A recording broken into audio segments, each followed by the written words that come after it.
So पहिलं lecture आहे physical chemistry शिकणार आहोत. त्याच्यामध्ये आपण ग्रुप थिअरी शिकणार आहोत. ग्रुप थिअरी म्हणजे काय? ग्रुप थिअरी काय आहे? Systematic study of symmetry present in a molecule. Systematic study म्हणजे काय की सगळे जे मोलिक्युल्स आहेत त्यांच्यामध्ये एक सिमेट्री प्रेझेंट असते आणि त्या सिमेट्रीवरच त्यांच्या फिजिकल किंवा केमिकल प्रॉपर्टीज या डिपेंड असतात. ठीक आहे. सो जर आपल्याला एखाद्या मोलिक्युलची सिमेट्री समजली की तो किती सिमेट्रिकल आहे किंवा किती अनसिमेट्रिकल आहे, तर त्याच्या बेसिसवरती आपण त्याच्या वेगवेगळ्या प्रॉपर्टीज अंडरस्टँड करू शकतो. म्हणून ग्रुप थिअरी आपल्याला शिकायचं आहे. ठीक आहे. दिस इज द बेसिक. नाव पहिल्यापासून जर आपण बघितलं तर ग्रुप थिअरीचे 3 बेसिक क्वेश्चन आहेत. आपल्याला ग्रुप थिअरी का शिकायची आहे, what is group theory, why we need it and how we study it. Group theory काय आहे, आपल्याला तिची का गरज आहे आणि आपल्याला त्याचा अभ्यास कसा करायचा. सो थिअरी म्हणजे काय असतं, तर थिअरी म्हणजे एक्सप्लेनेशन असतं. थिअरी मध्ये काय असते, एक स्टोरी असते आणि त्याचे काही प्री अझम्पशन्स असतात. थिअरी म्हणजे एक्सप्लेनेशन असतं. मग कशासाठीचं एक्सप्लेनेशन, तर केमिस्ट्री म्हणजे काय असतात, केमिकल रिॲक्शन होत असतात. केमिकल रिॲक्शन म्हणजे एक रिॲक्टंटपासून प्रोडक्ट बनण्याची process. Reactant may be molecules असू शकतात, ॲटम्स असू शकतात किंवा आयन्स असू शकतात. जर रिॲक्टंट मोर स्टेबल असेल तर तो जास्त रिॲक्टिव्ह आहे. जर तो कमी स्टेबल असेल म्हणजे तो जास्त रिॲक्टिव्ह आहे असं आपण बोलतो. सो ही जी रिॲक्टिव्हिटी आहे ती आपल्याला कशावरून कळते आहे, तर स्टेबिलिटीवरून. रिॲक्टंट कसा जास्त स्टेबल आहे त्याच्यावरती आपल्याला गोष्टी समजतात. मग जर रिॲक्टिव्हिटी कशावर डिपेंड असते, प्रॉपर्टीज ऑफ रिॲक्टंटवरती. सो जर एक मोलिक्यूल कन्सिडर केला जो की AB2 टाईपचाच आहे, दोन्ही मोलिक्यूल AB2 टाईपचेच आहेत जसं की इथे आणि इथे मेन्शन केलेलं आहेत. ठीक आहे. पण याच्यात जर मोलिक्यूलचं स्ट्रक्चर बघितलं तर ते डिफरंट आहे. आणि जो पहिला स्ट्रक्चर आहे ते कंपाऊंड कसं आहे, जास्त स्टेबल आहे कारण त्याच्या दोन्ही बाजूला एक सिमेट्री प्रेझेंट आहे. It is balance. Both the molecule have same molecular formula. But different arrangement. Due to this their stability, reactivity and properties are different. आता हे कशामुळे समजलं, तर आपल्याला हे कळलं की जो पहिला मोलिक्यूल आहे तो कसा आहे, मोर सिमेट्रिकल आहे. आणि म्हणून हे कशामुळे समजलं, because of their arrangement or their symmetry. या सिमेट्रीचा स्टडी ग्रुप थिअरीमध्ये होत असतो. आणि याचाच आता रिटर्न पार्ट जो आहे, हे जे सगळी काही इन्फॉर्मेशन सांगितली तेच खालच्या पार्टमध्ये लिहिलं आहे की आपल्याला गरज का आहे, why we need it. So why we need it, chemistry is all about chemical reaction, रिॲक्टंटपासून प्रोडक्ट जाण्याची process. Now as chemical reaction in one molecule, in order to know their property, the molecule, we need to know the arrangement of the molecule, and to know the arrangement of a molecule and their corresponding property, we need to study their symmetry, and study of a symmetry of molecule is called as a group theory. So basically या पूर्ण चॅप्टरमध्ये आपल्याला symmetry study करायचा. ठीक आहे. Now next part is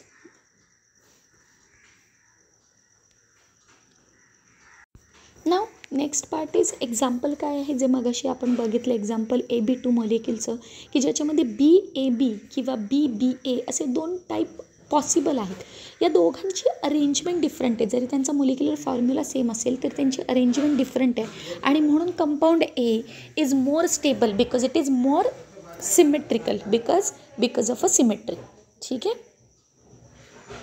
नाव आपण quickly काय करणार आहोत, सिलेबस बघणार आहोत. हाव वी स्टडी, आपण याचा स्टडी कसा करणार, मग याचा सिलेबस काय आहे.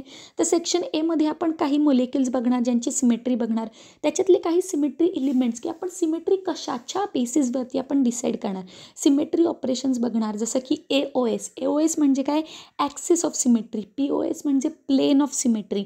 सो अशा पद्धतीने आपण वेगळे काय करणार आहोत, ऑपरेशन बघणार आहोत. त्यांचा मिनिंग काय आहे, त्यांचा यूज कसा करायचा, याचा सगळ्याचा डिटेल स्टडी असेल. त्यानंतर व्हॉट इज पॉईंट ग्रुपबद्दल जर थोडक्यात सांगायचं झालं तर पॉईंट ग्रुप काय आहे, हा एक असा वर्ड आहे ज्याच्यामध्ये तुम्हाला सगळी सिमेट्री समजून जाते कोणत्याही मोलिक्युलची, की त्याच्यामध्ये ॲक्सिस ऑफ सिमेट्री आहे का, प्लेन ऑफ सिमेट्री आहे का, किंवा आयडेंटिटी सिमेट्री आहे का, या सगळ्या गोष्टी तुम्हाला पॉईंट ग्रुपमध्ये कळतात. Now the representation of group, reducible representation, irreducible representation. So हे जे ग्रुप आहेत किंवा जे आत्ता मी म्हणली पॉईंट ग्रुप जो टॉपिक आहे आपला, त्याच्याशी रिलेटेड त्या वर्ड्सच्या डिपेंड तुम्हाला काही टेबल लिहिले असतील आणि जे मोस्टली तुम्हाला एक्झाममध्ये दिलेले असतात. तुम्ही मोस्टली जर क्वेश्चन पेपर्स बघितले तर तुम्हाला टेबल्स दिसून येतील. तर हे टेबल्स जे आहेत ते रिप्रेझेंटेशन आहेत, रिड्युसिबल किंवा इररिड्युसिबल. तर ते टेबल कसे ड्रॉ करायचे त्याच्याबद्दलचा स्टडी आहे. कॅरेक्टर टेबल, फॉर्मेशन कसं असतं कॅरेक्टर टेबलचं, त्याचे ऑर्डर काय असतात, क्लासेस काय असतात, मुलिकन सिम्बल्स काय असतात, याचं डिटेल स्टडी सेक्शन एमध्ये होईल.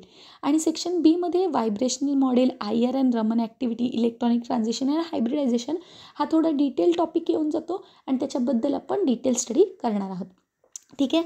नाव the very first topic is what is symmetry element and symmetry operation. Now consider जर जास्त मोलिक्युल्स गिव्हन असतील, प्रत्येकाची जर तुम्हाला सिमेट्री फाइंड करायला सांगितली आहे आणि जे जास्त सिमेट्रिकल आहे ते मोर स्टेबल आहेत हे तुम्हाला माहिती आहे, पण मोलिक्युलमध्ये कोणकोणत्या सिमेट्रीज प्रेझेंट आहेत हे करायला समजणार कसं की हा मोलिक्युलमध्ये 4 सिमेट्री प्रेझेंट आहेत किंवा एखाद्या मोलिक्युलमध्ये एकच सिमेट्री प्रेझेंट आहे. तर याच्यासाठी म्हणून सिमेट्री एलिमेंट्स वापरले जातात. सो सिमेट्री एलिमेंट काय असतात, एखादी लाईन किंवा एखादा पॉईंट किंवा एखादा प्लेन यांच्या बेसिसवरती आपण जर मोलिक्युल सिमेट्रिकल आहे की नाही हे जे चेक करतो त्याला बोलतात symmetry elements. What is the meaning of symmetry elements? The line, point or plane passing through molecule along with symmetry operations are perform. ठीक आहे. सिमेट्री ऑपरेशन्स काय असतात? द मूव्हमेंट, की आपण त्याला रोटेट करणार, मग त्याला आपण 90 डिग्रीने रोटेट करणार की 120 डिग्रीने रोटेट करणार की 60 डिग्रीने रोटेट करणार. तर अशी जी मूव्हमेंट आहे मोलिक्यूलची आणि त्या सिमेट्री ऑपरेशनच्या, सिमेट्री एलिमेंटच्या अलॉंग, म्हणजे जर मी प्लेन पास केला तर प्लेनच्या बेसिसवरती 180 डिग्री रोटेशन झालं किंवा पॉईंटच्या बेसिसवर 60 डिग्री रोटेशन केलं तर याला बोलतात symmetry operation. The movement along the symmetry element present in the molecule after we get equivalent or identical structure. Equivalent म्हणजे तसंच दिसणारं आणि आयडेंटिकल म्हणजे एक्झॅक्टली तेच स्ट्रक्चर. आता जसं एक्झाम्पल बघितलं, वॉटरचं जर एक्झाम्पल घेतलं तर वॉटर कसं आहे, हायड्रोजन, ऑक्सिजन, हायड्रोजन.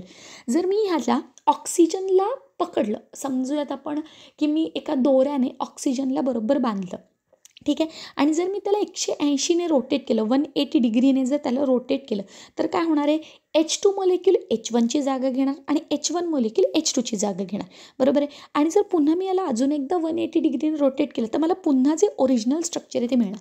मग याच्यातून मला काय लक्षात येते की जो सेकंड मोलिक्यूल आहे तो पहिल्या मोलिक्यूलसारखा एक्झॅक्टली दिसत नाही आहे, त्याच्यातली हायड्रोजनची जी पोझिशन आहे ती डिफरंट आहे. सो यांना बोलतात इक्विव्हॅलंट स्ट्रक्चर, जे की दिसायला सेमच आहेत बट हे एक्झॅक्टली सेम नाही आहेत. So 1 and 2 are equivalent structure of each other, 2 and 3 are also equivalent structure of each other. पण जर पहिलं आणि तिसरं स्ट्रक्चर बघितलं तर त्याच्या लेफ्ट साईडला H1च आहे, राईट साईडला H2च आहे. याचं मिनिंग काय, फर्स्ट आणि 3, first and third are identical structures of each other.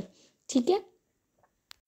Now the third page, ज्याच्यामध्ये आपल्याला काय बघायचं आहे की आत्ता जे मी म्हणाली मगाशी की 180 डिग्री रोटेशन केलं तर त्याला काय बोलतात, त्याच्यामध्ये काय केले बघा आपण, एक ॲक्सिस म्हणजे काय, जसं एक्स ॲक्सिस असतो, वाय ॲक्सिस असतो, म्हणजे ती काय असते, एक लाईन असते, बरोबर आहे की नाही. तुम्ही स्कूलमध्ये असताना असे XYZ ॲक्सिस ड्रॉ करायचे, राईट. तर XYZ ॲक्सिस म्हणजे काय असतात, एक लाईन आपण ड्रॉ करतो, ठीक आहे. म्हणून याला आपण बोलणार आहोत ॲक्सिस ऑफ सिमेट्री. ठीक आहे. इथून आला हा word axis of symmetry. Now the point is की याला रिप्रेझेंट कसं करतात, तर टोटल जे रोटेशन असतं ते असतं 360चं रोटेशन, बरोबर. आपल्याला माहिती आहे की 360मध्ये काय होतं, कम्प्लिटली सर्कल तयार होतो.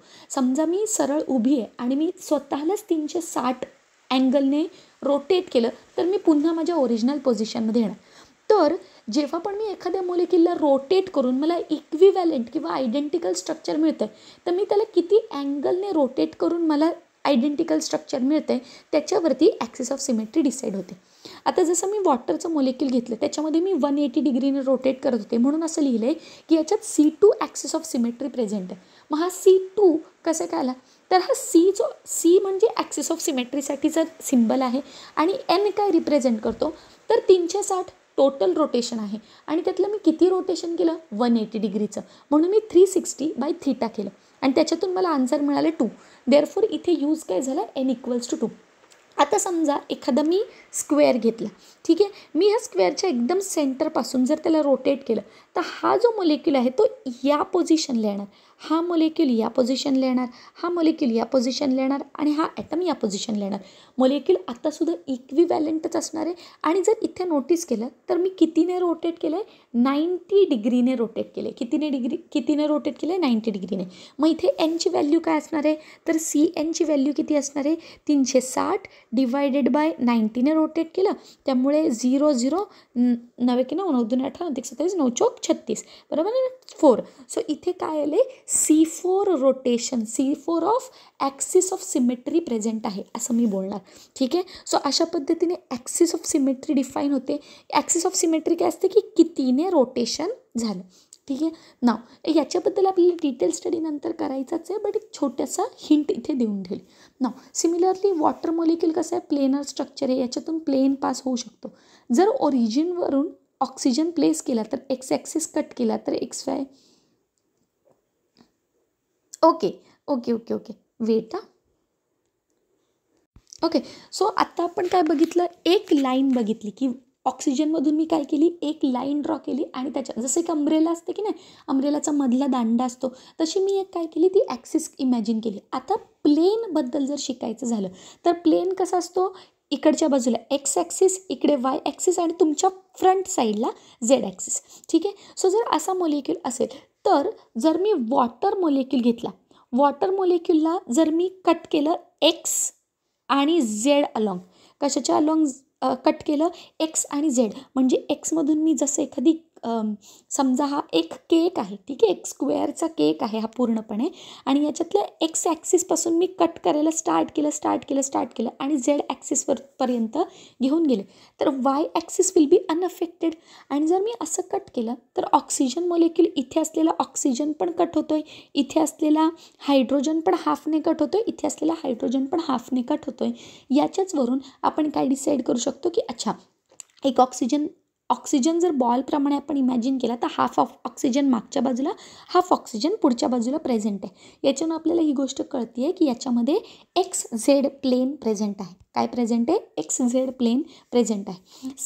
सिमिलरली जर मी काय केलं, Y अँगलमधून, जर हा अगेन एक क्यूब आहे आणि जर मी Y ॲक्सिसपासून Z ॲक्सिसपर्यंत जाणारी जर एक प्लेन कट केला तर तो पण काय करतो, या बाजूला असलेला हायड्रोजन आणि या बाजूला असलेल्या हायड्रोजनला, इथे असलेल्या ऑक्सिजनला पण हाफमध्ये कट करणार. आणि आता जर तुम्ही इथला कट बघितलं तर या बाजूला पण सिमेट्रिकल स्ट्रक्चर आणि या बाजूला पण एक्झॅक्टली तेच स्ट्रक्चर आहे. म्हणजे वॉटरमध्ये तुम्हाला YZ सुद्धा ॲक्सिस असलेला प्रेझेंट असलेला दिसून येतो. आता सगळ्यात शेवटचा ॲक्सिस कोणता राहिला, तुम्ही XZ ॲक्सिस ट्राय करून बघितला, त्याच्यानंतर तुम्ही YZ ॲक्सिस ट्राय करून बघितला, आता लास्ट कोणता प्रेझेंट आहे, X आणि Y. सो जर मी X आणि Y ॲक्सिस एकमेकांना कट करायचा जर मी प्रयत्न केला, जसं की मी इथे ऑक्सिजन आहे, इथे हायड्रोजन आहे आणि इथे हायड्रोजन आहे. सो जर मी इथून कट करायला स्टार्ट केलं तर हा आहे तुमचा X ॲक्सिस, इकडून मी Y ॲक्सिसने कट करत नेलं आणि ते X ॲक्सिसला कट केलं पूर्णपणे, तर याच्यापासून मला इक्विवॅलेंट स्ट्रक्चर मिळत नाही. Therefore YX axis is not possible. ठीक आहे. सो याच्यावरून काय गोष्टी कळतात की वॉटर मोलेक्यूलमध्ये 3 प्लेनपैकी 2 प्लेन्स कसे आहेत, प्रेझेंट आहेत. बघा, रीड करून घेऊयात. Similarly water is a planar structure, यातून प्लेन पास होऊ शकतो. जर ओरिजिनवर ऑक्सिजन प्लेस केला आणि X ॲक्सिसमधून त्याला जर कट केला तर XZ आणि हायड्रोजन ऑक्सिजन सगळे कट होतील.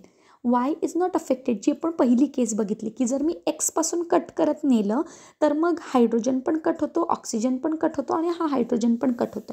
ठीक आहे. याच्यातून 2 केसेस तयार झाल्या. जर मी X आणि Z वरून कट केलं तर हायड्रोजन आणि ऑक्सिजन तिघं पण कट होतात. ठीक आहे. आणि मला आयडेंटिकल स्ट्रक्चर मिळतं. जर मी YZ कट केला, मी बरोबर सेंटरमधून कट केलं तर इकडे हायड्रोजन H1 आणि इकडे hydrogen H2, H1 reflect H2 येतं आणि तेव्हा पण मला काय मिळतं, इक्विवॅलेंट स्ट्रक्चर मिळतं. ठीक आहे. YZ प्लेन, जशी जेवणाची प्लेट आपण कट केलं तर तो कम्प्लीट ऑक्सिजन हायड्रोजनला इथे कट करतो आणि जर तो इथे कट करत असेल तर तो equivalent can not reflect itself, therefore YX is not possible. ठीक आहे. सो अशा पद्धतीने प्लेन बघण्यासाठी 3 प्लेन पॉसिबल असू शकतात, XY, YZ किंवा XZ. ठीक आहे. So first question is which plane will contain C2 axis. याच्यामध्ये कोणतं ॲक्सिस प्रेझेंट असेल. ठीक आहे. आता जर बघितलं तुम्ही हा क्वेश्चन काय आहे. Okay. So which plane contain C2 axis म्हणजे असा कोणता प्लेन आहे जो पास केल्यावरती C2 ॲक्सिस पण त्याच्यामध्ये कव्हर होतो. सो जर तुम्ही नोटीस केलं, जर मी असा प्लेन टाकला, ठीक आहे, जो Y आणि Zच्या मधोमध जातो, तर तेव्हा पण C2 ॲक्सिस त्याच्यामध्ये कव्हर होतो आहे. आणि जर तुम्ही दुसरा ॲक्सिस बघितला जो की XZ पासून जर मी इकडे कट केला, तर तेव्हासुद्धा C2 ॲक्सिस जो आहे तो त्याच्यामध्ये कव्हर होतो आहे. त्याच्यामुळे ऑप्शन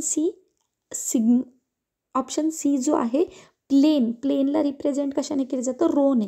सिग्मा किंवा रो आपण काही बोलू शकतो त्याला. Sigma YZ and sigma XZ is the correct answer. त्याच्यामुळे C is the correct option. ठीक आहे.